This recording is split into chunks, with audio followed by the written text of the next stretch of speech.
Mia, welcome back to my channel. Nong se mukta, nong sa se mukta tauraga laire. Yengo laise, sisi aini yumdagi purakpani sidi. Sisu yumdagi purakpani hinge. Lai khara ngarang lairupani. Da yendem maniga pangkhokla hoi tu kange to aina uti thongbada thae busigi pangkhokla si khara khara. Chanupi ki uti thongbagi. Si yendem amani si hektoke tawbane. Maka tarena siga uyen ga iron ge kek pase haite tri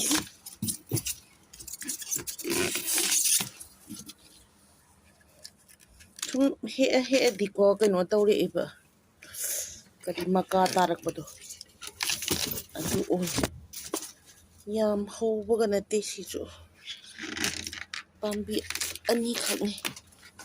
macha amga chongkhale macha petru ga tu si macha jimga chongkhale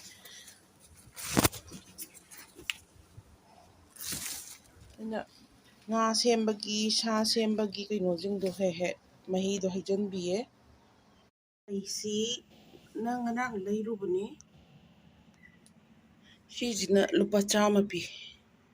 sugumba nisi sina lupa kun da lore yumda panghau hora leibasi amajina lupa chamen khai cham kun da lore nursery dagi hujikse si mafamse lei thabam phajana semadoinebako si asangbajina khanjalle lei thabam phajana semaga make over tawrake ada yengminarase balcony machane ngasi se uyen sida tinga leire uyen akang bane yumdagi leirakpani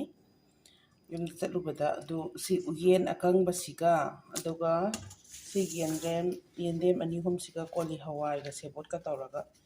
iron ge na tawbane ase yumgi magdina tamina yamnadi hawaro rizu litakti tar lonjan ge taw yumlomdadi carrot kumba aduga yendem ga tawraga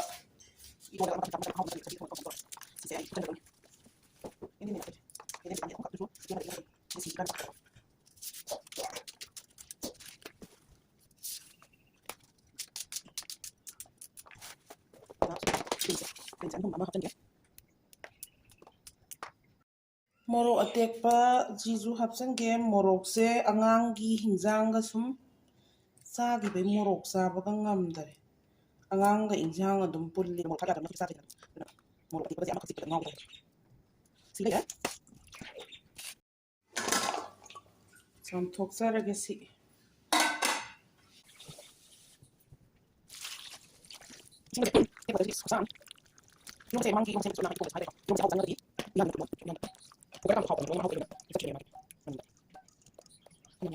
water da susama bane ko uyen se si dry mushroom hai tar how kite water da sam hai kieng ba kieng bong ba kanyam to kan mama susara kanyam sana kani si atong ba pas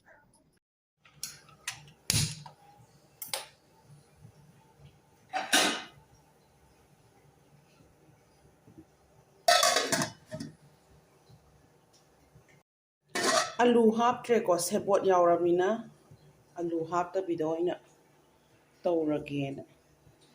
alu hapado sebot yaw kaga munchale nga atawbam se hapkena nganjanban umor ma hapchalle sida saning ba changdo chaksu thonge mulla mara yom se inge sai ngan laga oina lo lage phaniam yame dum